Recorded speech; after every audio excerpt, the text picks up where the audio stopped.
Everyone out there in keyboard land, Bad Mark here with Mech Tech. I'm just going to be doing a quick unboxing of the Drop CTRL, or the Drop Control as a lot of us know it. I just received it today. It's currently on sale for Black Friday. This is a very good board for the price, especially at the current price that it is right now, $149. And there are some other discounts. We could just take it down to, I believe, $119. So we got your regular control sets. There's some very basic controls that you have, and it has customizable firmware, which I have not used yet. But this is the board. This is in the black and the gray color.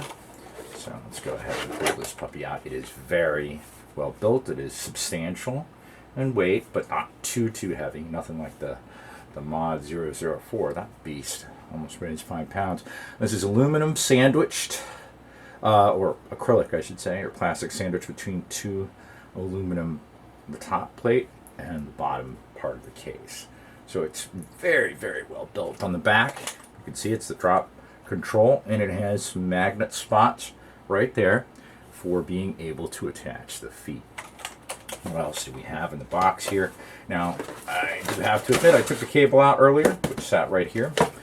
But we have a very nice packaging, foam that could possibly be used for modifying later on. We want to take some of the ping out. We've got a really nice keycap for a metal one. This is the first one I've received that's, well, aluminum, but feels pretty solid in it. I guess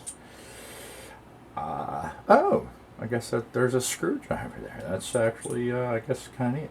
I'll use my own, but that's kind of cool. That is new on me. And we have, of course, is a switch puller, because we do have a hot swap PCB in here. And we have the two adorable feet. I'm sorry, I love these. I know these can get lost, and a lot of people complain about magnetic feet, but I like them. Obviously, they're magnets, so it's kind of hard to lose something magnetic unless you're traveling with it. It's usually in the house. It's going to end up sticking to something sooner or later.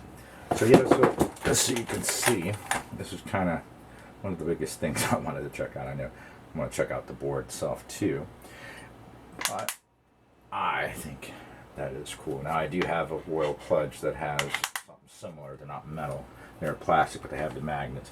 But this is a pretty satisfying click. Now granted, these do not give that much more. I would say, what, we have 4 or 5 degree angles, I believe. I'm a little bit more preferential to a little bit taller boards, but I use a wrist rest, so it really doesn't come into play. But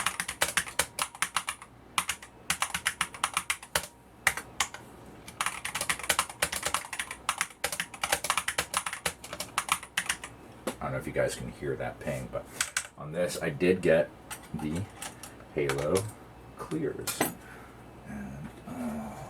Well, I did have my preferred switch puller, because I'm not a big fan of these, of course. What did I do with it?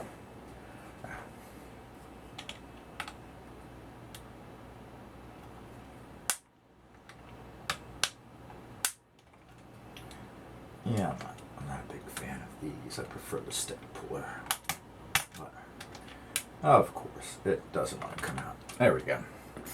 So what we've got here are the Halo clears. Obviously they do not come lubed, and it is very apparent they're quite scratchy and quite pingy. Actually, pingier than possibly any others that I can think of.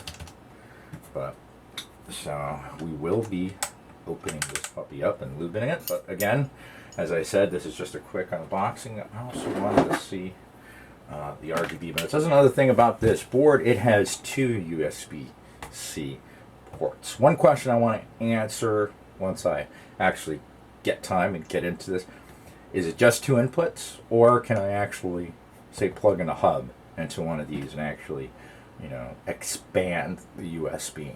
I don't believe USB works that way. I'm kind of curious how the PCB is, but I mean, honestly, isn't this just another point of failure?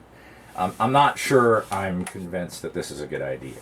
Now, I know that, but routing a cable on the left or right side shouldn't be that big of a difference. So, I guess guess it really helps to have the Chromebook on to actually get some. Oh, look at that! Isn't that pretty? Yeah, it is definitely a pretty board. I love that shine through. Those colors. Yeah, this is definitely going to be a fun board to play with. But like I said, it's with discounts. It is just slightly over $100 right now. So, being that I got it on sale, the Drop Enter, which is the entry level with the Halo Trues, which are not hot swaps. Although one of the projects on my list is to add hot swap sockets to that. But to this one, just the $20-$30 more than what I paid for that. It's really a huge improvement because this is actually hot swappable. I can trade out different switches, check to see how it works. Obviously, I can go ahead and take these out and lube them for real, as opposed to the Halos in my Enter, which I haven't desoldered, so I just did a quick and dirty lube. But again, this is just a quick unboxing of the Drop CTRL, or the Drop Control as we know it. It is on sale for Black Friday. I went ahead and finally got a hold of it. I've been wanting it for a while, and I finally decided to go ahead and get it for myself. Has tons of customizations, background effects, colors that you can pick from. All the fun RGB stuff that us RGB folks tend to. But it's quite pingy out of the box. So we will fix that because we have hot swaps, so we can take these puppies out and give them some lube, and perhaps I don't know if we'll have to do the whole limon, but we can definitely give some padding underneath the stabilizers and make sure that everything is nice and well lubed, and see if we can put a little bit of padding inside of it and get rid of that ping. I think this is going to be a good daily board driver. But again, this is definitely going to be something that you're going to want to use the wrist pad or wrist rest, especially if you're used to higher angle keyboards, because this keyboard is, even with the feet, it is quite low. Obviously without the feet, this thing is, it's almost like working on a keyboard. Obviously much better, but it's literally, I need my hands up here.